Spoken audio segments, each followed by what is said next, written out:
Hello, everyone, and welcome back to another week of the Capes and Lunatics. I am Phil. Lilith is here, Yo. and Kristen is here, Hello. and Justin was supposed to be here because we were going to do something, but we can still do it this. Something doing it to capture the trend. Fantastic Four. That's right. Hit that algorithm. Fantastic Four. Yes. So we were going to. Kristen, who has no dog in this fight and probably hasn't read a Fantastic Four comic, we were each going to pick in it a story or an issue and present them to her, and she was going to pick which one. I guess I don't know whether it's the best, or she's like, yeah, one will probably pique my interest the most, or something like that. All right, so yeah, does Fantastic Four have a movie or something coming out? Why, yes, I'm glad you asked. Yes, it does. Popcorn buckets and all. Oh, I'm doing it. I'm fucking doing it, Phil. I'm gonna do both of them. I think the accountants are letting you do it. I'm not gonna tell them. I'm gonna pay cash. Yeah, I'm gonna use the petty cash. The accountants are gonna let you break into their Kibble account. Okay. Exactly. I'm not gonna use the credit card. I'm just gonna use the petty cash. Oh God. Are you getting Galactus or the robot buddy? I'm getting Herbie. I saw somewhere. I think I saw different prices. It was anywhere between like 110 and 130. Yeah. It's somewhere in that neighborhood. Yeah. Well, the Galactus head's 80. Yeah. Oh, that lights up and it has light up eyes and stuff. And it comes with, well, I get it. Like, I think it'd probably be like $50 if it didn't come with all that concession food. Oh yeah. I mean, the Galactus head's at least going to come with some popcorn and stuff. Yeah, I mean, popcorn, candy, and a drink for Herbie. So the head has to be big because I told you I saw a picture online. Someone was like had it buckled into their back seat like a small child. It should be for $80. Is all I'm saying. Yeah. It might be like the size of a human head. Take a ruler with you when you go to the movie theater so you can take a photo. All right, so all right. I think we'll just go in chronological order with these, which will be put mine first, then Justin's is only a few months after mine, and then we jump way ahead to Lilith's pick. So when did the Fantastic Four first come out in comics? I'm glad you asked. 1961. Not even close. So this means they are before Spider-Man? Yes, they were the first modern Marvel. Yeah. First it was the Fantastic Four, then it was Hulk, then it was Spider-Man. Then you got all those Avengers and Daredevil and everything. Yes. And X-Men. I still love the original Human Torch and Namor, and you can't change my mind. Oh, yes, during World War II, there was an android Human Torch. That's right. Because just like with DC, Marvel and Stan were not above reusing names like the Human Torch. But they're not related. No. They were both blonde guys. But the World War II one wasn't android. That's a dime a dozen. Exactly. That's what Lil says. Well, that's what Justin said. Oh, yeah. He loves his. I'm a ginger lover for both sexes. Thank you. Oh my! Okay. I'm like, is Justin a blonde guy? Oh, he loves blonde. He loves a blonde biscuit. Yeah. Okay. Blonde biscuit with big old guns. All right. He's on the record and everything. All right, so let's start with my pick here. And again, Justin and I did both pick a John Byrne story. So Burn. All right, so I picked, and again, I think this will also answer a question that Kristen had a while back about the Fantastic Four, which she probably doesn't even remember asking. But Fantastic Four 245. Let me pull up the synopsis here. Got it. All right, Fantastic Four 245. This one was cover dated August 1982. And I wasn't even born yet. We know Lilith. And I'm old as dirt too, so it's like kind of crazy. I was 4. And we're not reading comics yet, so you had to read this one later. Yes, yeah. So as you can see from the cover, the title was Childhood's End. Some of this is so funny. Yeah, it begins with Susan Richards is participating in an interview on the television program Woman to Woman, hosted by Barbara Walker. It's like Secret Hospital. Yes, not Walters, Walker. Secret Hospital. Now that in the Marvel universe, that's a soap opera. Yes. Secret Hospital is. And Mary Jane worked on it. Yeah. Oh, yeah. Oh, even before that, Wonder Man had like Oh yeah, that's a true. role in there. Yeah. Right off the top, Walker begins to irk Susan by referring to her by her maiden name. When Sue corrects Walker, the newswoman suggests the belief that Sue is accepting the subservient role to her husband Reed. You better get that second wave feminism, girlfriend. Sue corrects her by saying that she loves her husband and that it was her choice to take his last name when they got married. When Barbara questions her use of the code name the Invisible Girl, which they'll change in a few years here, as counter to a liberated woman of today, of 1982, would use, Sue again explains that she doesn't make herself a prisoner of labels. Barbara continues her interview, showing an early photo of the Fantastic Four prior to their rocket flight and footage of its takeoff. Of an How about footage of her being the secretary for the fucking Avengers? Who? What? Nothing. Sue wasn't? Almost. You don't know that story? Somebody like really threw a fit about it. Really? Yeah. Oh, jeez. But I love this interview because, like, you know, Barbara kind of says, "Oh, you're like the weakest member of the Fantastic Four." She's like, "Nuh-uh." She's like, "We would have lost our first battle with Doctor Doom if it hadn't been for me." And she's like, "I've knocked out the Hulk, so I don't want to hear it." Again, fake fans, man. I'm talking about the comic issue. Jeez. No, like, oh, you're such a fan of Fantastic Four, you don't know that. Tell them, Sue. Tell them. Exactly. Barbara asks if Sue feels her own powers are overshadowed by the others. Sue says to the contrary and uses her invisible powers to create a column beneath Barbara to lift her high above the stage. Sue then goes on to explain that her powers, she was able to rescue, yes, the Fantastic Four, the first battle with Doctor Doom, as well as knock out the Hulk. Barbara continues to... And not to mention, she's got Namor under her spell. Oh, my!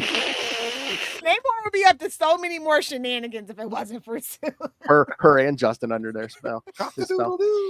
Okay. Oh, and then the Fantastic Four's emergency flare goes off, but all Barbara's people are just like all worried about interrupt. They're like, "Oh no, she'll kill us if we interrupt this thing," because I guess they're recording it, but she likes it to seem live, so no one tells Sue the flare goes off for like an hour. That's rude. Exactly. Yeah. Again, that usually means trouble. It's all fun and games until your building blows up. Exactly.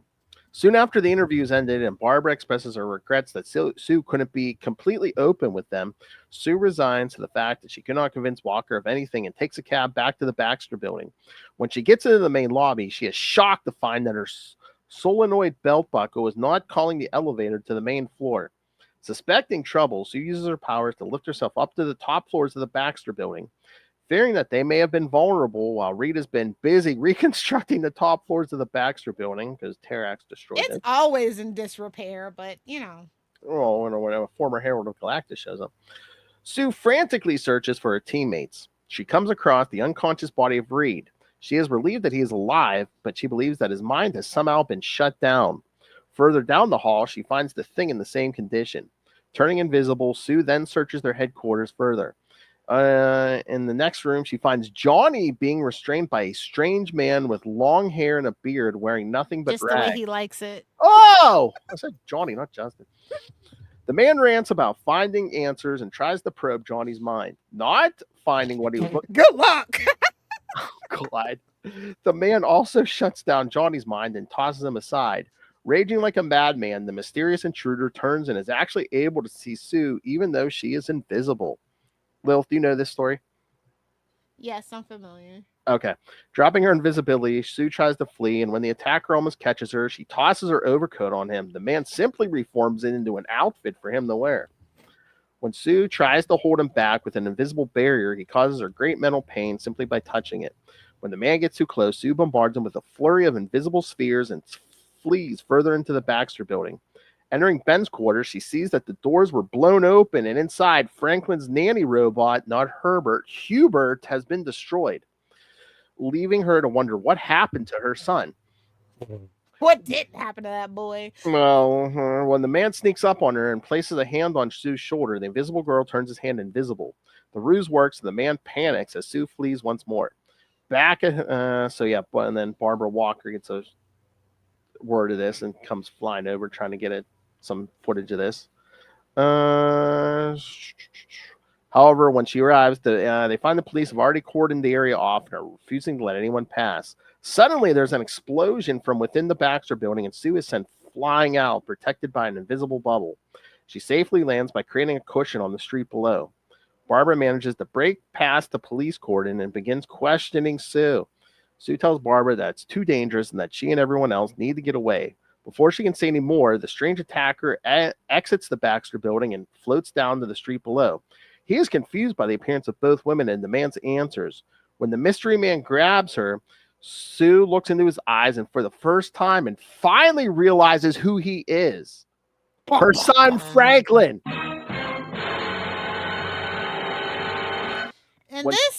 And Franklin is like freaking Superboy. He causes a lot of problems in the universe when they didn't have to. When Sue voices this, the man recoils and suddenly the memories begin flooding back to him.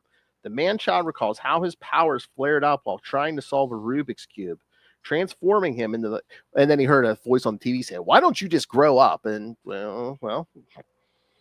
And that's Wait, so her kid. Yeah, Wait, so her kid was a baby and then he just grew up, boom, like that? He was basically a toddler, but that's the thing. He's so powerful, and usually when he's a kid, they're like, "Oh, his body can't handle this power." He could basically do whatever he wants, Kristen. He's like basically godlike abilities. Yeah. Wow. That's why I chuckle every time when on those commercials for the movie when people are just like, "Does the baby have superpowers?" I'm like, "Oh, let's hope not. Let's actually hope not." I have a feeling that's what's going to get them to the MCU. So let's just hope we don't actually have to go through the painful process that we did in the comics. So we covered. Wait. Also, this is all still one issue? Yes. Yeah. Oh, this ain't modern comics, sister. Again, this is 1982, and John Byrne is he is wordy. He's the second wordiest writer of the era behind Chris Claremont. He's wordy, but he's descriptive. Yes. But concise. Chris so Claremont likes to wander. These guys are wordier than Wolfman and Perez. Oh yeah. By and large, I'm always impressed by how much they managed to get into a new Teen Titans issue compared to today. Chris Claremont on his 18-year run on the X-Men, there are panels where you can't see some of the characters because there's so much word bubble. So true.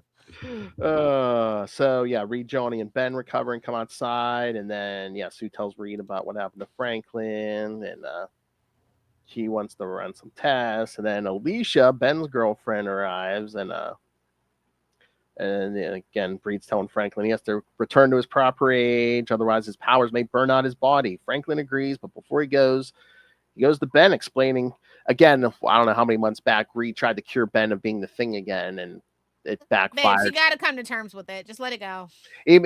I mean, see his head up in the corner box there. He turned him into what he looked like in the first couple issues. Yeah. Yeah. So, and then Frank, it's like you could do a crossover with Clayface in the DC universe and maybe figure that out. So this is also a classic issue again. Once again, we're trying to cure Ben, but Franklin says, "Oh, I can cure you," but then Ben's like, "I don't know if I want a kid," But then Franklin looks at his head and sees something, and then he kind of tells Reed, "Oh, But then he basically just sends Ben back to his normal thing for him, and again, this is like a Byrne thing. I don't think they even play with this anymore because I don't know how this would work anymore. But he's like, "Oh yeah, there's like Ben has like a giant mental block. He could transform back to human, but he's afraid that Alicia only loves him as the Thing or something." So, and that's pretty much how they end the issue. Interesting. Yeah, I mean they're married now, so I don't think you have to worry about that now. I know, it's just like that's kind of weird. Byrne loved to be like a little psychological, a little bit. Yeah.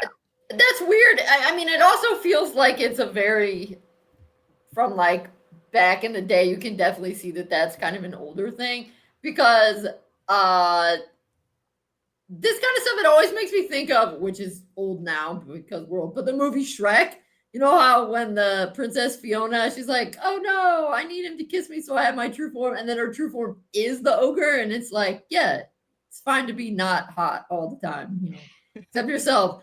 That's what Ben needs. Like, it's fine that you're a rock man. Just go with it, dude. But... I I mean, in the best Fantastic Four movie until this new one comes out, I mean, it's Kerry Washington as Alicia. I mean, I'm just saying. I'm just saying. Yeah, hey. I mean, she's hot. You didn't hear people complaining about a swap there, did you, Lil? Absolutely not. Well, honestly, that original Fantastic Four movie came out just before 2005. people were like really like all about that. Thank God. We had bigger fish to fry than Alicia in that movie. Exactly. But so yeah, it was like a kind of a classic story because we're worried about Ben and stuff, and then no, Kristen, you asked I think a few episodes back is how powerful was Franklin Richards, and Franklin Richards very powerful. Is such a BA. Because the reason I brought up the whole Mark Waid thing before we jumped on is because I remember the history. It just hit me the history of the Marvel universe, the other history that Mark Waid wrote. It takes place at the end of time as two characters are discussing, like the whole Marvel universe as we're updating stuff. And the two characters were Galactus and Franklin Richards. Yep. At the end of time. He's a cockroach.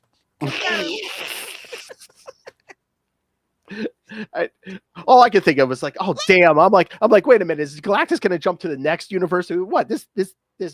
Do you ever get mad that Sue and Reed have a fucking baby and Peter and Mary Jane can't get married again? Do you ever just get mad about that? Oh, that one of my favorite characters, Spider-Man, actually sold his marriage to the devil. No, well, that never bothers me. He would have sold their marriage to the devil. It's Reed. I'm sorry. Reed. Him and Tony and Namor are all three the same person. Peas in a pie, babes. Oh. All captains of bad life decisions.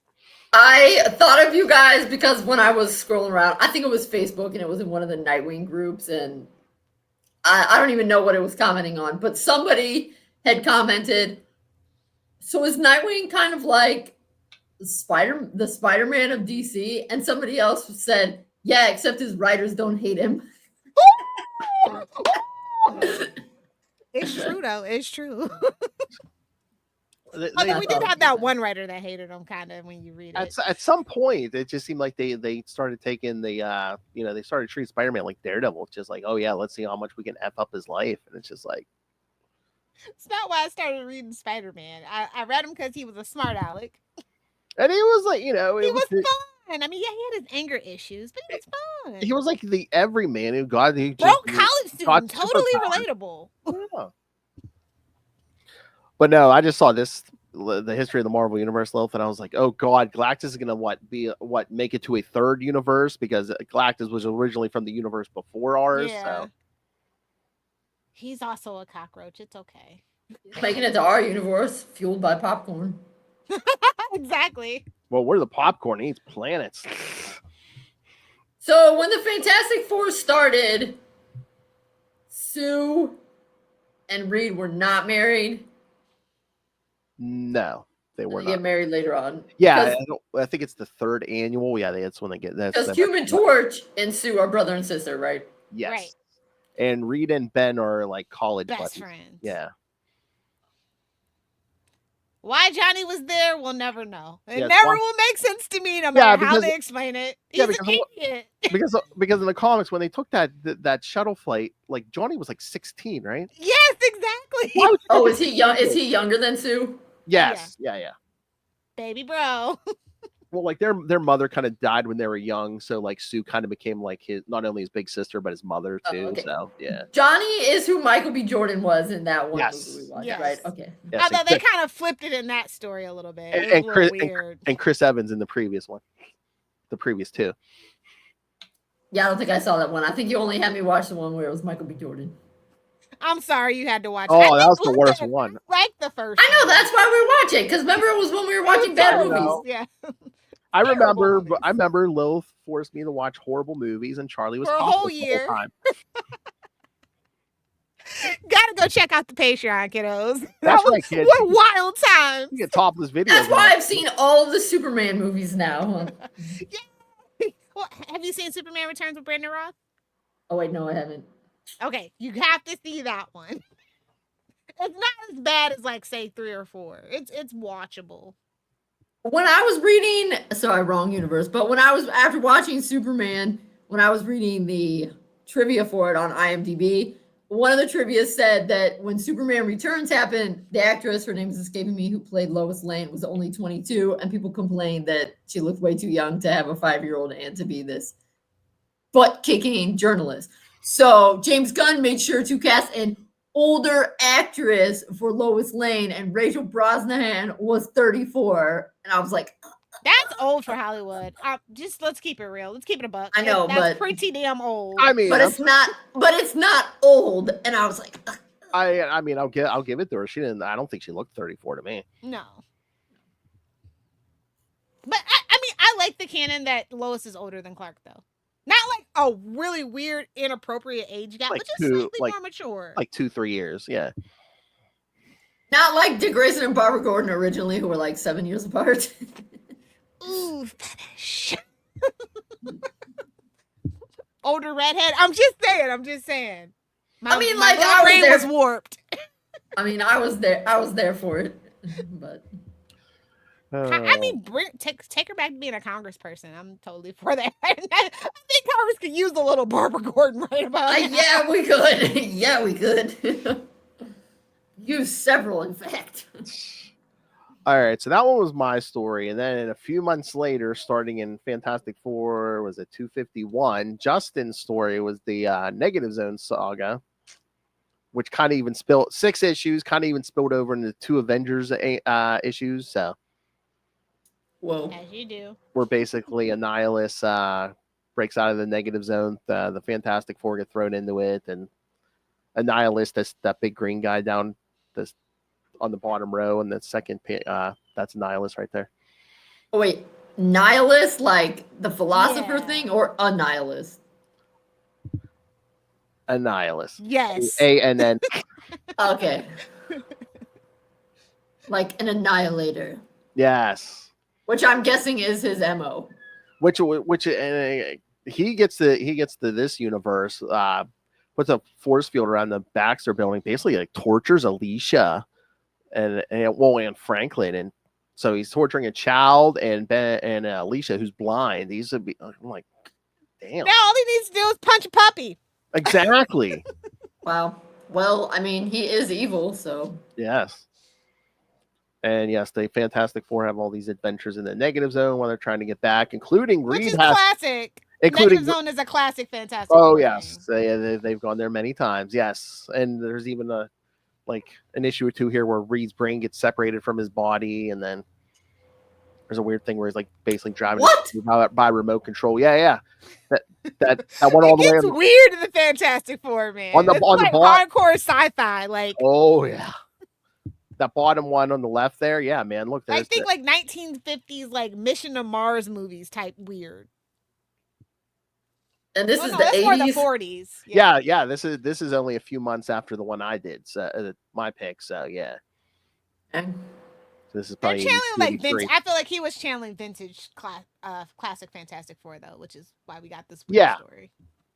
Yeah. Because again, I mean, it was so sci-fi. I mean, again, the Skrulls, those shape-shifting aliens. Their first appearance was the Fantastic Four #2. Yep. Still waiting on Mole Man though. Still waiting on. Yeah, the very first. I think we're gonna get a quick scene with him in the beginning because we do see one of his creatures popping out of the street in that little Caesars commercial or whatever. So I think we're getting Mole Man, even if it's just for a quick scene. Their first villain. FF number. Oh, and then that 252 up there, the second one over on the top row. The cover sideways because the whole issue he actually did like everything. It's sideways. You basically just open up like as a Playboy the whole time. Oh, that's kind of cool. Yeah. Because again, a lot of these a lot of times Kristen Byrne would draw and write and ink his own stuff. His issues all him, yeah. Sometimes you just gotta get it done, man. Get that money. Busy guy. It's like, do you love the craft, or are you just like, nah, no one can do justice to my work? I mean, if you know Byrne, probably the thought process. It gets better as it gets older on a collaboratory kind of way, but. But yeah, and then those Avengers issues, it's just the Avengers trying to get through that force field and stuff, and to no avail. Are the Avengers trying to help the Fantastic Four? Yeah, well, yeah, they're trying to get to the Baxter building, but it's surrounded by that fort, Annihilus' force field. Oh, okay. Yeah. God, that's a weird time. Yeah, because like, is it that issue or the one before? Yeah, it's that point in the '80s where Tony Stark is completely fallen off the wagon Oh, my favorite.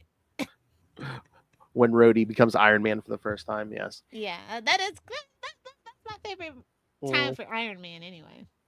I mean, that whole thing from 169 to 200, that whole thing when Tony Stark Exactly. just like a drunk. That's a Denny O'Neil story. Yes, of course it is. You're like, of course it is. Hey, Denny O'Neil Denny O'Neil wanted to take them back to their gritty roots. Well, I guess. True. Yeah. Like he loved to talk about like social issues and heroes like personal demons and stuff like that. That's why I really appreciate a lot of Denny, especially when it comes to Green Arrow. I was And gonna I say, feel yeah, like- is Denny O'Neil the one that did the Speedy with heroin thing? Yep. Yeah. And hard traveling heroes and all that. Yeah. Yep. Although I think he's better with like street. He was better with street level characters. Yeah, like street level Batman, is Green his Arrow. thing. Yeah. Although I don't remember. I mean, his Batman stuff is good, but it wasn't. I mean, it wasn't as politically influenced the way the Yeah. Green Arrow and. Well, they didn't allow him to do what he wanted to do because Batman was the golden goose. That's why he really preferred Green Arrow. And then later on, they gave him Azrael because he couldn't do what he wanted with Batman. That's my personal thing, and that's why they let it go so damn long. 100 issues of Azrael. Corporate welfare. No fill-in. He did. I think he did all 100 issues of Azrael. My God! Wait, this is John Paul Valley. Yes. Yeah. 100 Wow. issues, like 3 annuals. Yeah. A 1 Is, million. is he the one who invented him? Yeah, him and Joe Quesada, right? Yeah. Yeah. Mm-hmm. See, I didn't really realize that John Paul Valley was like an established character before he was Batman for a hot minute. Well, they did a Well, he wasn't miniseries. really. They did a miniseries right before Nightfall, so they basically just said, "Oh, keep your eye on this character. He's going to be doing big things." So. Oh wait, so then Denny O'Neil did 100 issues of him in the 90s? Yeah, well, after all that all that Nightfall stuff was Oh, and Bruce okay. came back. Yeah. All right. Got it. What happens when Batman is blonde? Well, now we know. Bruce was basically like, I should arrest you, but you know my secrets. So Rubble. on your way. So did Justin say why he picked this specifically, or? I think it's one of his favorites. I know he's mentioned this before, which I could see, like the whole sci-fi thing. I mean, I know he likes Byrne, and this was like a big, big long story. So. But yeah, I do believe I do believe this is one of his favorites, Fantastic Fours of all time. So. Oh, cool. And it's good, but I was waiting for him to show up because I was gonna be like, if you think I'm gonna read the synopses for mine, and you pick six Fantastic Fours and 2 Avengers. I mean, if you think I'm gonna read the synopses for all these, you're Fucking crazy. Wait, But yeah. who was that on the drop? That's Justin. That's Justin. Oh, that is him? Oh, this okay. Chunkin' unboxing video, yeah. Fucking crazy. Oh, okay. I can hear it now. Yeah, he kind of did a voice, but yeah, it was him. Was that his drunken unboxing? Oh yeah. Hello there, my friends. But yeah, I mean, I probably didn't do his pick justice, but I mean, All it's a saga. yeah. All right, Lilith, do you want to do yours? Yeah, I need to preface this. So I hate Civil War. I hate that whole storyline. And this is nothing against J. Michael Straczynski, but I was so glad to have him off the Fantastic Four, that whole Civil War thing.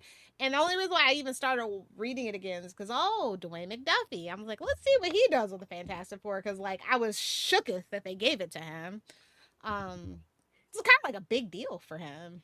And they did a lineup change, which I think Yeah. is a big reason Lilith like. So yeah, it starts in really like I guess 542 is when he comes on, and then he really starts making moves and changes in 544, which is a part of like the initiative event and the reconstruction and all that stuff. It's where we get Storm and Black Panther as the leaders of the Fantastic Four because Sue and Reed need to take a break. Basically, after Civil War, yes, Yeah, Wait, I would need a break after that too. Is this in the 90s or early 2000s? 2007. So we've jumped way ahead. Yes, we've jumped way ahead here. Okay, got it. Yeah, so I kind of was like he got I was surprised that they put the artist that they put with him. It was Paul Petier, and I was just like, okay, that's different. And then Tom Brevoort was the editor of Fantastic Four at the time, which was why I was like, well, if they're not gonna change writers, no reason for me. If you know, you know. But like, no, I thought that Dwayne brought something a breath of fresh air. I mean, we've had a couple of lineup changes and stuff, and we've had some since after this, but I think that this one was the most interesting.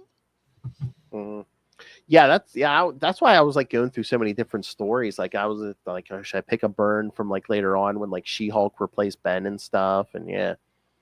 Yeah, it's been very interesting lineup changes and the dynamics that it come with, but I think this one is just like super interesting because you had like I feel like, and this is like the weird era where Storm and Black Panther, that whole thing. So So that's sorry to jump in. That's interesting to me because as someone who doesn't know very much about the Fantastic Four, I always got the impression that the Fantastic Four was mostly just the name, the like superhero name that this family used, and that you couldn't really change people out of the Fantastic Four because the Fantastic Four was actually their family, as opposed to like Avengers or Justice League or even Teen Titans. There's always at least 2 team members from the previous team, so I mean, every so often when they want to like switch it up, they'll come up with some excuse like because everybody needs a vacation. Yeah.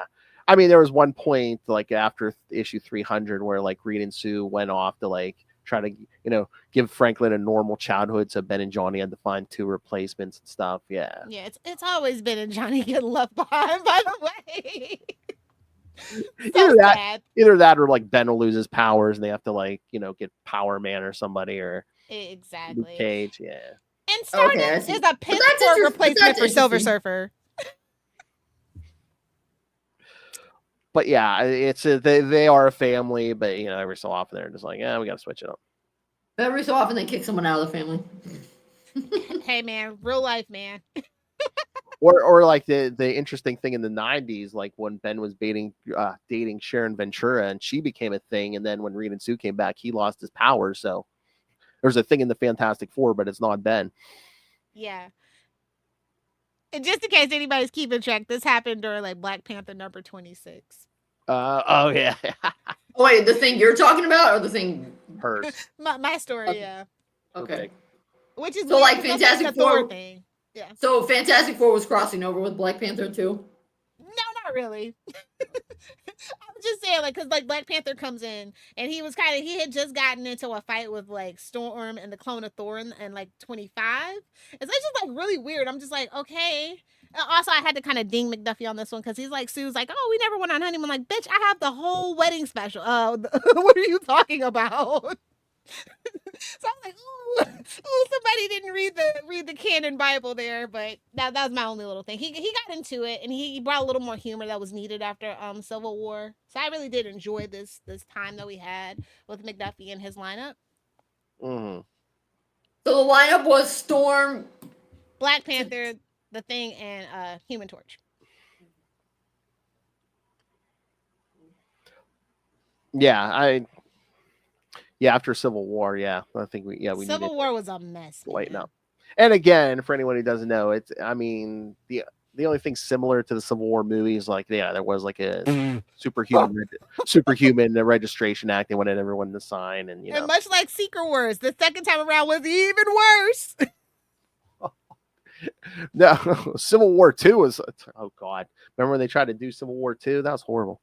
It was awful. Like I was like, what were you thinking? Like, did they even wait like 6 years? Like it was so close together. I know. Yeah, I think this is fun though. I think if you like the Fantastic Four, but you also like character dynamics and like how things change and how things stay the same and how like the Fantastic Four as a brand functions. Like they had to have like a little press conference. It was so cute. You didn't bring any visual aids? Oh, I did. I have the sorry. I have the. I was gonna say you explained the story and now show Kristen the art. Say, how can I decide without a visual aid? Oh, very nice. Okay. Which This again, is my favorite Storm costume. I mean, I like the skimpy costume, but like not for practical fighting. what about the Mohawk era? I love the Mohawk era, but I don't know. And this gives goddess that she is literally, despite what Xavier says, she is literally a goddess. And it made sense because it's like, you She's replace powerful. Reed. You replace Reed with a smart man. So Yeah, I mean, yeah, Black Panther's like what top? He's in top 20 smartest people in the Marvel universe. Oh, Or is yeah. it top 25? I forget. it's But he's practical. and he's a leader. He's a king. Exactly. Although not all kings are good leaders if we know history. Yeah. Actually, most kings were not good leaders, but the queens, on the other hand. But again, the Black Panther is the hero of most stories. So of course, he's a benevolent king. I don't know. Sometimes. It's just like it's not ethical to be a billionaire. I don't think it's ethical to be a king. That's the whole thing. The whole thing. In modern times, it's just not ethical. uh, But yeah, this had like I said, outside of like Stardust, who I just do not like as the Herald of Galactus. I'm just like, babes, No. you are just like, you're not it. Stop trying. Oh yeah, and just for Kristen's benefit, Black Panther and Storm are married at this time. It's a quite famous storyline for the They both. were married. Oh wow! Wait, and did their marriage last, or was it also sold to the devil? I mean, essentially sold to the devil, but not literal Mephisto. Oh, quit bringing that Spider-Man up. We literally got Mephisted.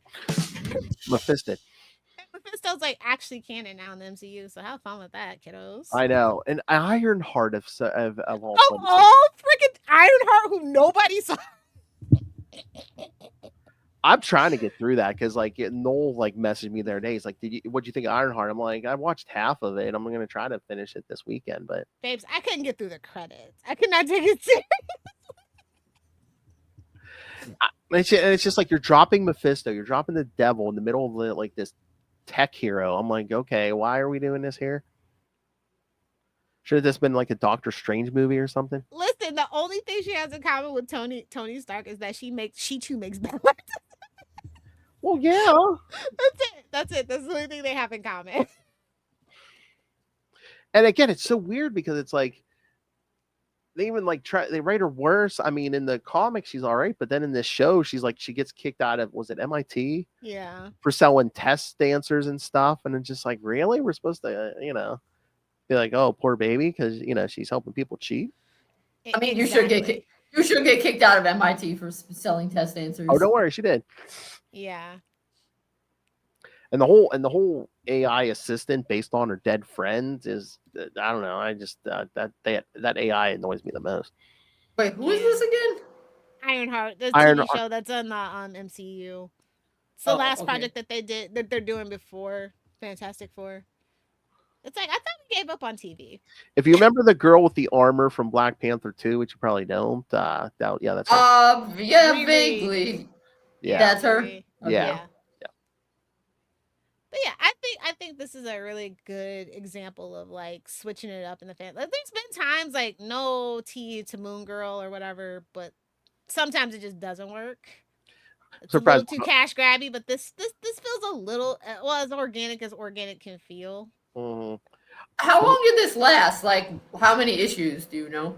This is like 20 something issues, right? Is it that long? I can't remember. I can't remember. It didn't seem that long to me, but it's been around a while since I've read it.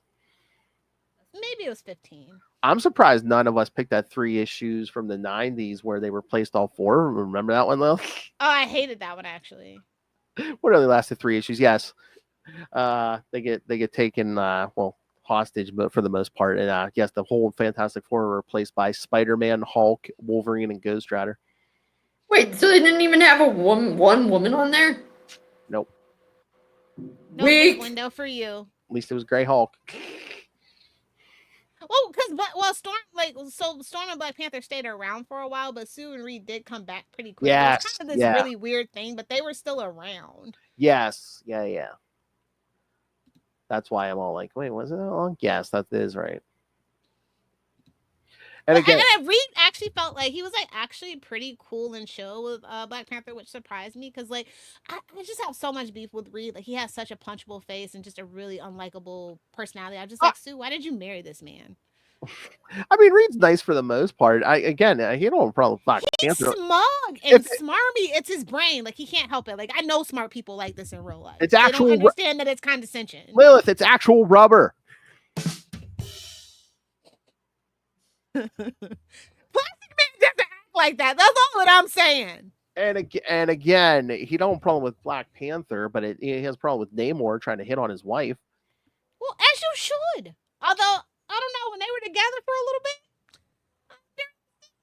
seemed a little footloose and fancy free. And I'm just saying, there's pros and there's cons. There's pros and there's cons. I don't see Aquaman trying to steal people's wives. Just Namor.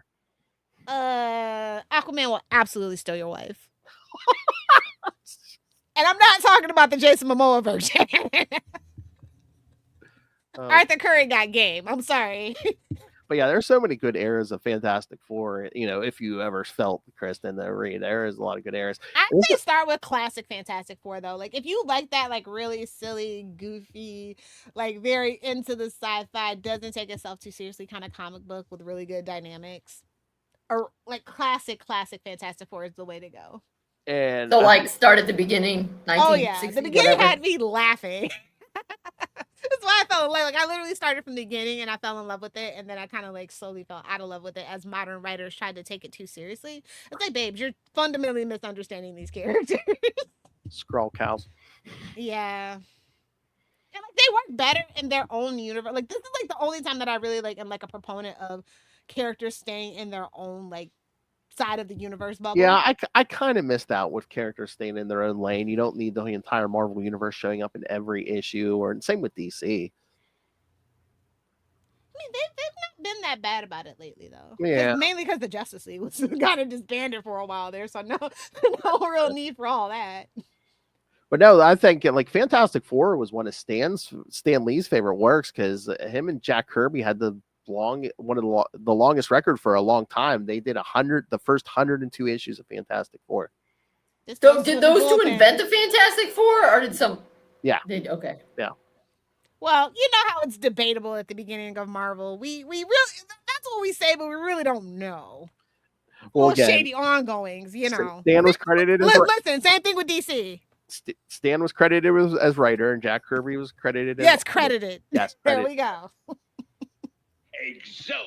Yeah, they created a lot of the characters, like the Hulk, and then it was Stan and Steve, what's his face, are on Spider-Man. Yeah. Ditko, yes. Ooh, somebody's getting old. What? Who said that? I was like, I know a few of the names, not like you guys. Yeah. Just like tossing these out. I'm like, who? That's the beauty of the era that we grew up in, is that, you know, they would stop working at Marvel for a little bit, go to DC, vice versa. Oh, yeah, it's just so interesting to see like how things stay the same and how things change with certain writers, especially like as they got older and maybe got pushed out of one company and literally had to like go crawling for a job at the other one. It was so funny. I mean, just Jack Kirby with, you know, he did the Eternals and he did the New Gods, and it's just like, and New Gods are superior. I'm just saying. Yeah, although Stan Lee never went to DC, right? He did do something. What was it? Was it? Oh, it was like cash grabby, but it was those Stan Lee presents, and it's like, oh, how would he have done Batman, or you know, all these other? But it was just Batman in name alone and stuff, you know. Yeah. Right. Yeah. It was just one of those gimmicky things, yeah. Yeah. But not for any big run or anything, no. Well, I was gonna say because like Jack Kirby worked for. Mm-hmm. I mean, Stan Lee was Marvel, so. Eternals. Oh my God, that was the craziest time in comics ever. Eternals, New Gods. I'm not a fan of either one, pretty much. New Gods are awesome. Come on. It depends the writer. Modern New Gods. Beginning, it took a really long time for them to actually figure out their place in the DC universe, the Pantheon or whatever. Once they did, although they do use Darkseid way too much now. That is the drawback. But I think that that actual pantheon of them is way more interesting than the Eternals. Oh, that's the other thing. Is this going to be the first Fantastic Four movie where we don't get Doctor Doom? I hope so. Like as much as I love Doom, like I mean, I think which is ironic because this is the Doom saga, you know. Yeah. The Fantastic Four movie is freaking wild, but we do need a break from Doom and Fantastic Four. Well, I think he's showing up next year, so maybe that'll be them. We'll finally get a Fantastic Four movie without Doctor Doom. I'm down for it though. Like I think we didn't even need Galactus to be real with you. I guess not. Again, I think that something with I think Galactus. they should have been crossed over with Ant-Man a long time ago. I think it took way too long for the Fantastic Four. Like the way that they're going about it, I don't know. I'm gonna have to see the movie, but like, my suspicions is like, oh, we could have crossed over when we did Ant-Man Quantumania. Yeah, they took their time. Absolutely. They took their time with Fantastic Four, and we're still waiting on X-Men. Yeah, well, honestly, I would love for X-Men to be in its own pocket universe. That's the only one that makes sense to me to be in its own pocket universe. Can't cash grab, but that way, Lil. Come on. I mean, maybe it's time. Maybe it's time. So. All right, as judge. Oh, that's right. We got it. All right, what's your decision? I feel like I would most like to read the issue Phil talked about because it's all in one issue, and also it talks about feminism. Yeah. But then definitely I would want to read what Lilith talked about next and Justin's third because he didn't even come and talk about it himself. He didn't come to pitch. He didn't bring his pitch deck. That's right. I said deck, Phil. I know. I feel like I had an advantage because Kristen, I did how many episodes of Nightwing News? I think I know her taste. I was like, Phil used what he knew about me to win this. And that's how you do it. That's how you do it. You know, I was reading. Phil was like Batman. He had more time to prepare. Reading old reviews of mine, and it surprised me that so many people actually liked it because when you think about like the vitriolic crap that goes on with fans now, and like if this story came out now, people would fucking hate it, but people actually liked it back then. I found that very interesting how things change. Why? Like, there were reviewers were very generous with it. When I was on the forums, I was looking at people like, "Oh, this is really interesting and different." I think people were sick of reading Sue too after Civil War. They were kind of fucking annoying. I mean, just J. Michael Straczynski doing Fantastic Four that people were like, kind of got the fatigue on, and I don't know. We're kind of living in a bad timeline right now. The worst timeline. I feel like the community meme. Absolutely, I went out to get pizza. Yeah. The one where he comes back in and the apartment's on fire. Yeah. That is absolutely what I feel like every day. Oh my. 100%. 100%. All right. Anything else? Any questions, Kristen? Too many for you to answer. So, are you gonna go see the movie? Are you interested in seeing the movie at all?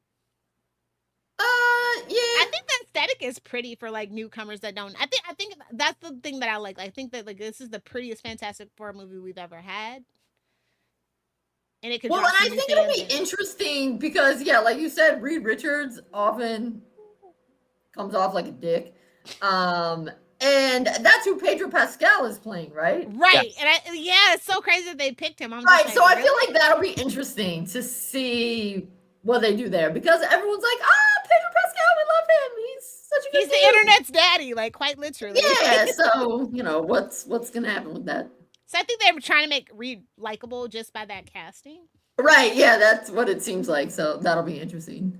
Plus, I need to see who this robot is. That's $100 popcorn bucket. Herbert, yeah. Herbie, man, I'm telling you, it's such classic Fantastic Four. I love it so much. Oh, yeah, not to be confused with Herbert. That's some old school Fantastic Four, yeah. Yeah. Herbert sucked. I mean, I won't go see it right when it first comes out because. Yeah, you don't want to have to mortgage your house. It's ridiculous out there. Yeah, I mean, like. I waited until discount day to see Superman, and I like Superman, so Fantastic Four will have to wait for a Tuesday when I can go half off. All right. Hey, predictions. Do we think it's going to do better than Superman or no? I think so. Oh, better than Superman? Just because it's part of the MCU hype machine. Well, yeah. And I guarantee you somebody's gonna have a woke issue with this too. But I mean, we're only sitting at 400 million worldwide gross for Superman right now. So I think they said they made his money back. You know, they did make their money back. And everything. why No. don't include marketing? Oh. We don't talk about marketing. Well, maybe they should have started marketing Superman in December. I feel like they've been marketing it forever. Like I remember when it was Superman Legacy. Oh yeah. They dropped the Legacy. I'm like, good choice, good choice. I mean, yeah, I'm sure it'll do just as well, if not better. I mean, because Fantastic Four is a pretty famous property. I mean, yeah, it's not quite. And Superman, they've had but 3 terrible movies. that's true. But I mean, Pedro Pascal is like really hot right now. I think his levels kind of cool down a little bit, but we still love Pedro, and I'm curious to see his take on the character for sure. Everything. But I feel like that will help get people to go see the movie. A lot of people have been just staying home though because the theatrical release window is so freaking short, man. And you're It's proud. great. I remember I'm old enough to remember when E.T. coming to network TV was a big deal. Like my grandma literally like gathered us around the TV in the den, and we cooked popcorn on the stove and watched E.T.'s first debut, which was like 10 years or something crazy like that. And now we get a damn movie within 2 months. Oh, on Netflix. It's insane. Oh, I remember when the first Michael Keaton Batman came to VHS. Yes, VHS. I think it was like the next summer, and there was like so much hype behind that. Yeah. Now look at us. But it was like a year later we got the VHS. That's still a pretty quick turnaround, though. Like I remember Ghostbusters didn't come out on VHS for like 2.5 years. I want to say. Oh wow. Was the actual typical home release at that time? For like the late 80s, early 90s. So I think by 89 we were like they were starting to get them out within a year. Fascinating. I'm telling you, the evolution of entertainment is so fascinating. Like we don't have sweeps months anymore and stuff, and it shows. Like we don't have TV shows with 22 plus episodes and filler episodes, and it shows. That's what's wrong with America. I mean, and to be honest, when you think about it, like 22 episodes is not even that many.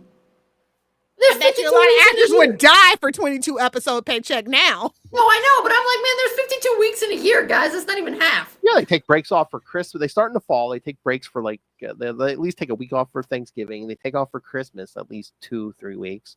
And they get summer off, and they start like midsummer. They're worse than professors. Whoa!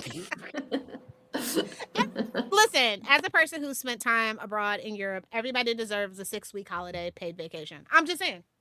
At least 6 weeks. Exactly. At least. Like, I would get bored after 6 weeks personally, just because I'm an ugly American used to working 80 hours a week for 49 weeks out of the year. I would lose it after 6 weeks, but you know, paid parental leave for your baby, so you can spend time with your baby. I mean, yeah, we need to be like Europe sometimes. Exactly. On that note, all right. Next episode. Fix it for us, Franklin Richards. What? I said, fix it for us, Franklin Richards. Exactly. But next episode, we're going to talk more Fantastic Four. We're going to talk The Coming of Galactus from Fantastic. Shut up. From Fantastic Four 48 through 50, featuring the first appearances of Galactus and the Silver Surfer. Talk about spreading that star seed, yeah. With special guest Ray, the Hard Master, the Deck Master, strongest wrist down under. Strongest wrist down under. I wonder if they have a Galactus card for the game he plays. Oh, I don't know. But yeah, I gave him his choice of this episode or that one. He said, yeah, let's do it. He wanted to do that story. So yes, Ray will be here next time. And then, the episode after that will be the movie review, the Fantastic Four movie review. We'll see. We should all make our profiles the Galactus Marvel Snap picture. Okay. Because you know how we always see them as Marvel Snap? Oh, yeah. Or no, just make your headline Ray plays Marvel Snap. No, that sounds like too much work. I'm not doing that. You're fitting right in. All right, kids. All right. So So send us your thoughts on these issues, on the Fantastic Four issues we talked tonight, including my winning one. And also your favorites. Send us your thoughts again for the Coming of Galactus. Shut up, Lil.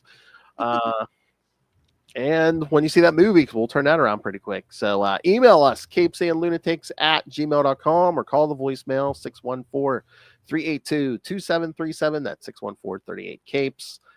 Remember, you can find us on pretty much all social media, now including Reddit and TikTok. So you can also help support us by buying merch on TeePublic in spring. Again, Lilith demands her favorite method of just raining random money on us to the Cash App link. And, of course, the Patreon, where, again, you get exclusive uncensored content every month. And the July episode will be part 1 of the sexiest era in comics, the 90s, that Lilith and I just did. And, of course, August will be part 2. So, yes. Are you actually breaking it up, you lazy sack? What? You know how much work that took? I had to do the video. I had to do the audio. Lazy. Jeez. He's going to leave you with blue balls, boys. It was at least an hour and 40 minutes. I'm like... All right, fine. I'm trying to fight for you guys, but, take it over, Phil. Oh. I thought Lilith would applaud me. Jeez. All right. He doesn't want to hang out with me in August. It's fine. Oh, please. You're the one that show up every other. All right. So, subscribe to the Patreon, patreon.com/CapesandLunatics. It's exclusive. It's uncensored. It's more vicious and brutal than ever. Lilith, you want to promote anything besides your disdain for humanity? Please go touch grass while you still have it. Oh, no. What's happening? This is your warning. Oh, Lilith, you should be like, go touch it, smoke it. It's not for everybody. Not going to force my beliefs on everybody. Like your religion. All right. And, of course, you can find me pretty much on all social media, Podfather Phil. You can find Justin, when sometimes he's here, and his other podcast, The Lost Library of Legends, where he's covering The Shadow. I think he's still doing the 90s Sleepwalker from Marvel. I know he's looking for a co-host for The Shadow because, again, Russell's gotten busy again with his kaiju. Looking for those new Mountain Dew flavors, I see. His new kaiju podcast. All right. And, of course, because she won't never do it herself. Yes, find Kristen's book, Dick Grayson, It's Boy Wonder. What you're here for. Hey, Danielle. Dick Grayson, Boy Wonder on Amazon. Again, if you want to know all about the character of Dick Grayson, read up. God. Really looking forward to that 95th anniversary book, Kristen. Oh, yeah, okay. I got to get cracking. I got 10 years. I mean, wait. 2030 will be 90. Right. I don't know. I might need till 2035. Just wait till 2040. Do 100 years of Grayson. Go. Man, I'll be old by then. 100 years of Dick, and no, Lilith is not ready. Wait, I will have to write that. All right. We can do it together, Lilith. Awesome. All right. Thank you for joining us, everybody. Oh. We can't blame Justin for being a crazy one. It's Lilith. Yeah, I don't even know why Lunatics is plural. We all know who the Lunatics Well, I mean, we've said before, Justin is like the male version of it. All right, for another week, in another episode, we have been your Capes. Ampersand. Lunatics, allegedly. And 2 more episodes of Fantastic Four. Yeah!